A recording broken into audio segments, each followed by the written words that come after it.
भारत और जापान की साझेदारी अब एक नए दौर में प्रवेश कर चुकी है।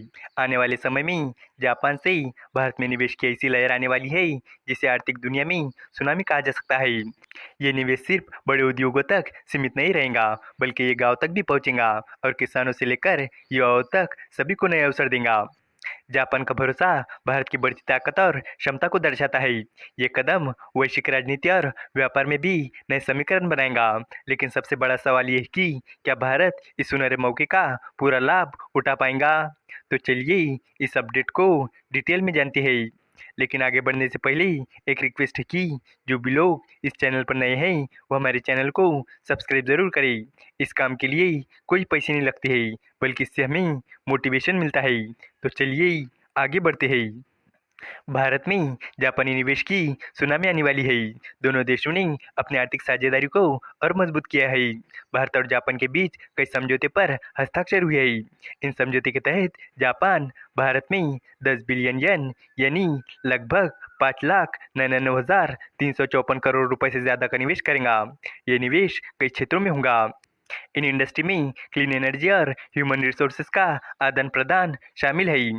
भारत अब दुनिया की अर्थव्यवस्था में अहम भूमिका निभा रहा है।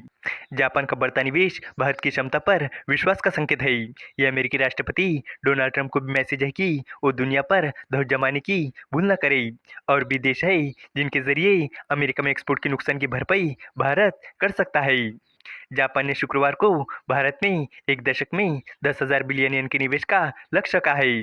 दोनों पक्षों ने अहम खनिजों, रक्षा और टेक्नोलॉजी जैसे कई प्रमुख क्षेत्रों में सहयोग बढ़ाने के लिए बड़ी योजना तैयार की है। ये फैसला व्यापार और टैरिफ पर अमेरिकी नीतियों के कारण आर्थिक उथल पुथल के बीच लिया गया है। प्रधानमंत्री नरेंद्र मोदी और जापान के प्रधानमंत्री शिगेरू इशिबा के बीच हुई बैठक के बाद दोनों देशों ने अपनी विशेष रणनीतिक और वैश्विक साझेदारी को और मजबूत करने की घोषणा की।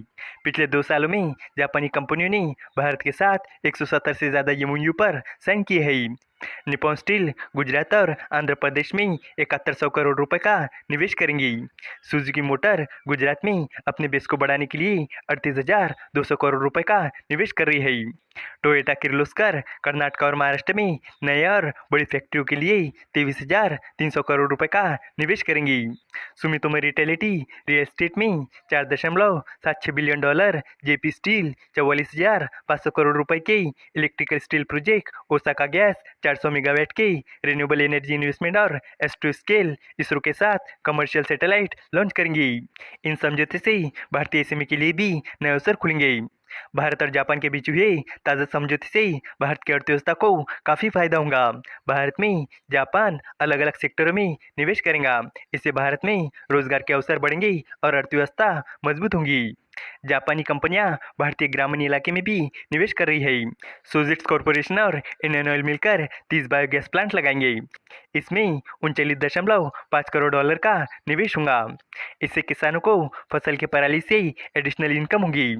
Suzuki motor national dairy development board के साथ मिलकर गुजरात में 4 बायोगैस प्लांट बनाएगा। इसमें 230 करोड़ रुपए का निवेश होगा।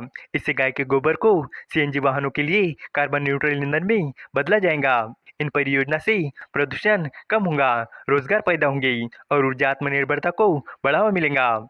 जापान की मदद से चलने वाले कारोबार भारत को एक एक्सपोर्ट हब के रूप में विकसित करेंगे। निप्पॉन स्टील वैश्विक बाजारों के लिए विशेष स्टील का उत्पादन करेंगे। टोयोटा और सुजुकी अफ्रीका और साउथ ईस्ट एशिया में हाइब्रिड और ईवी कारों का एक्सपोर्ट करने की योजना बना रही है। फ्यूजी फिल्म और टाटा की साझेदारी का लक्ष्य भारत को वैश्विक चिप सप्लाई चेन में स्थापित करना है। भारत और जापान अब मानव पूंजी यानी लोगों की शिक्षा और कौशल पर भी जोर दे रही है। इसके लिए Bharat Japan talent bridge programme शुरू किया गया है। इस प्रोग्राम के तहत अगले 5 साल में लगभग 5 लाख लोगों को पढ़ाई और पेशेवर ट्रेनिंग के लिए आपस में जोड़ा जाएगा। इसके अलावा आसाम और आसियान होल्डिंग के बीच एक नया समझौता हुआ है। यह समझौता भारत की एक्ट ईस्ट पॉलिसी के तहत नॉर्थ ईस्ट रीजन को समर्थन और नए अवसर देने का संकेत है। वैश्विक स्तर पर भी भारत और जापान मिलकर कई क्षेत्रों में काम कर रहे हैं। इनमें खनिज सुरक्षा, इलेक्ट्रिक व्हीकल की सप्लाई चेन और अफ्रीका और मिडल ईस्ट के लिए नए एक्सपोर्ट कॉरिडोर बनाना शामिल है। इस वीडियो का कंक्लूजन यही है कि भारत और जापान की बढ़ती साझेदारी आने वाले समय में एक नया आर्थिक और रणनीतिक अध्याय लिखने वाली है। जापान का इतना बड़ा निवेश सिर्फ उद्योगों तक सीमित नहीं रहेगा, बल्कि किसानों, युवाओं और छोटे उद्योगों तक भी पहुंचेगा।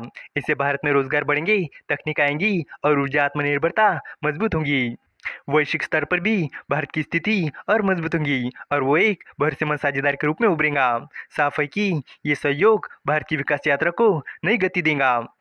उम्मीद है कि आपको ये जानकारी पसंद आई होगी और भी इसी तरह के इन्फॉर्मेटिव वीडियोस के लिए हमारे चैनल को सब्सक्राइब करें। धन्यवाद।